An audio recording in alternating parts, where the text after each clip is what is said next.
The demise of tobacco started well before the recent buyout. Labor shortages, lower profit margins, and increased land values, not to mention increased awareness of the medical dangers of smoking, conspired to make it harder for a tobacco farmer to make a living from his or her fields.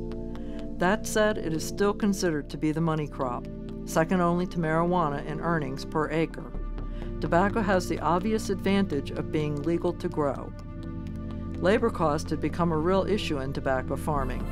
When people could make more money at jobs that did not require the backbreaking effort of working tobacco, it became very difficult to find people to help, especially in the summer when farmers needed extra workers.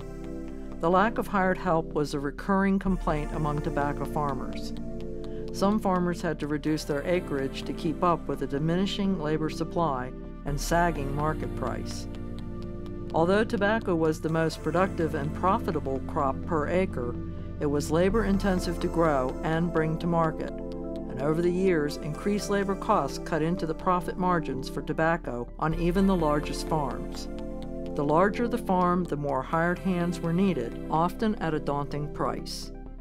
Some farms lost money by the time they finished paying for labor, fertilizer, and fuel.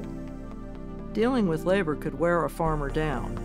Workmen's compensation, liability, and insurance paperwork became more time-consuming. The decline in the availability of labor became more noticeable when the region's population started to grow. Many workers left the field to work construction, realizing they could make better money all year round. Earl Buddy Hance talks about labor issues. The local black families depended on the farmers for their income. You had plenty of help. In the late 70s, early 80s, that started changing. The population grew and there were more jobs. The help became scarcer and scarcer. And the last 4 or 5 years that we grew tobacco, we actually used migrant Mexicans to get the work done. Tobacco farming is very hard work, and there's only a short period of time when we really need a lot of labor.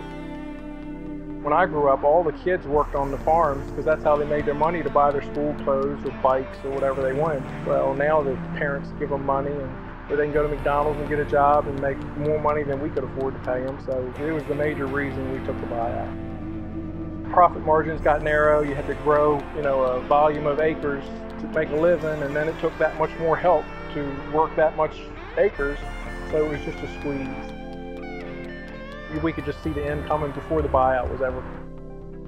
The buyout was really just icing on the cake, because we were going anyway. I mean, there were days there in the end in the summer we were cutting the back, and it'd be the 3 of us and some black ladies in the neighborhood that helped us, and none of them were under 60. That's pretty scary. when your future is dependent on 3 people, us 3, and then senior citizens to do the kind of work we were doing. In August, when you're cutting tobacco, that's the hardest part.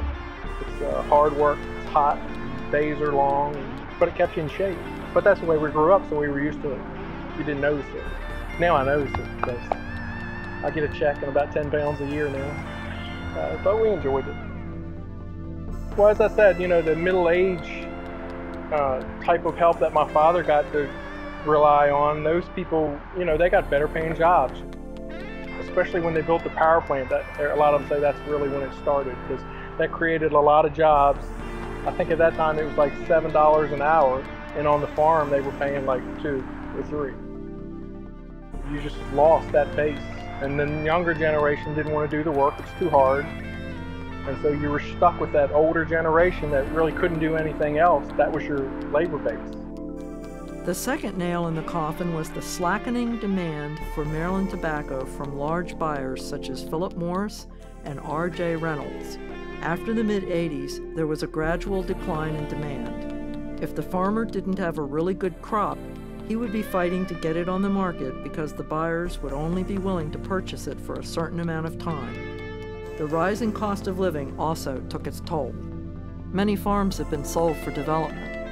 In days past, most of the development occurred when the family gave or sold lots to family members to enable them to farm their own land and raise their families nearby.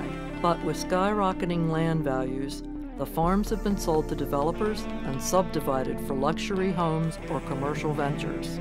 On November 23, 1998, a master settlement agreement ended the lawsuit between the major U.S. tobacco companies and the attorney generals of 46 states, including Maryland. In this agreement, the tobacco companies agreed to pay the states $206 billion over 10 years. Maryland's share of the settlement was about $4.4 billion.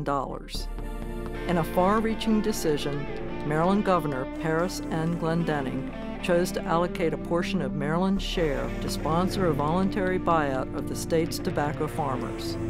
Glendenning announced that in sponsoring the buyout, we are taking aggressive action to close the book on Maryland's tobacco heritage and improve the health and quality of life for all Marylanders. These assertions would echo in the heads and hearts of all of Southern Maryland's farmers as they struggled to decide what to do with their lives.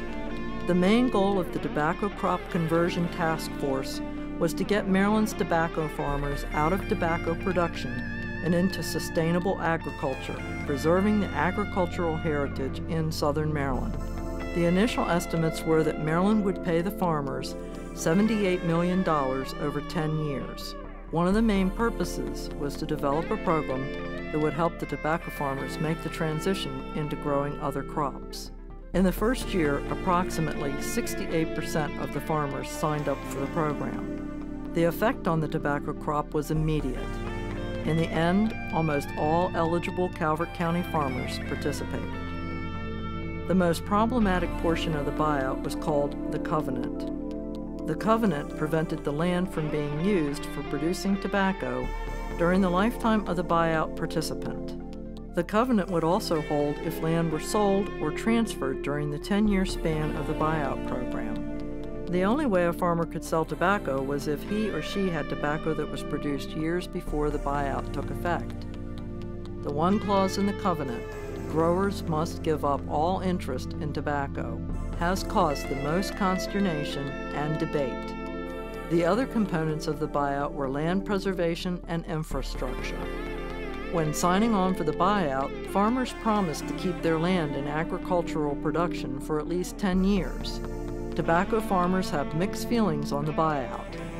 Most saw the writing on the wall because of the labor shortages. Many were reaching their senior years and thinking about getting out anyway. But the culture was so pervasive and the lifestyle so ingrained that many farmers had a very difficult time taking the buyout and making transitions to other crops and types of farming.